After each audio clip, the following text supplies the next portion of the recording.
అన్నా ఈ బచ్చాగాలే అన్న మన ఆపోజిట్ టీము. యారా మాతో కబడ్డీ ఆడి గెలుద్దామనే ఉఫ్ అని ఊదేస్తాంరా. మా పవర్ మాటల్లో కాదురా, ఆటల్లో చూపిస్తాం. ఏంట్రా నీ పొగరు, ఎంతరా నీ పవరు? ఏయ్!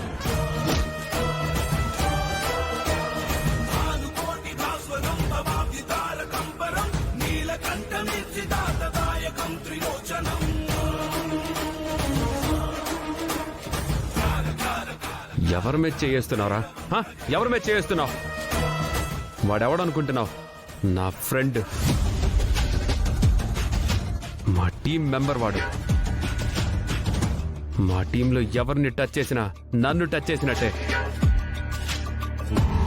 మేము ఇక్కడికి కబడ్డీ ఆడాలని వచ్చాం. లేదు గొడవ పడాలంటే చెప్పు, కొట్టేసుకుందాం. ఏమైంది? ఏం లేదు పల్లవి. చూద్దాం, ఆటల్లోనే చూసుకుందాం.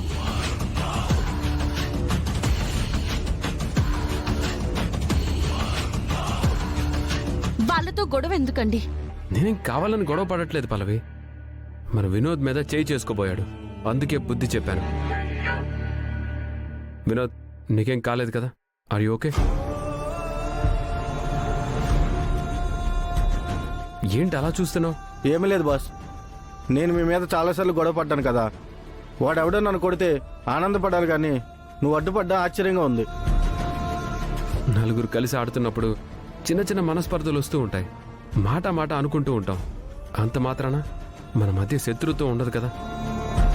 అయినా మనందరం ఒకటే టీం. గొడవ పడితే మనలో మనం పడదాం.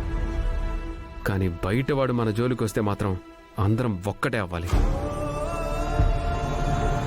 అవును వినోద్ గారు, మీరాయన్ని శత్రువుగా చూశారేమో కానీ ఆయన మాత్రం అలా చూడలేదు, చూడరు కూడా.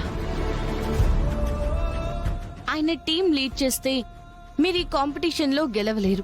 మీరందరూ ఆయనకి సపోర్ట్ చేస్తేనే, అందరూ ఐక్యంగా ఆడితేనే మ్యాచ్ గెలుస్తాం. తప్పకుండా సపోర్ట్ చేయండి. తప్పకుండా సిస్టర్. సరే వెళ్దామా?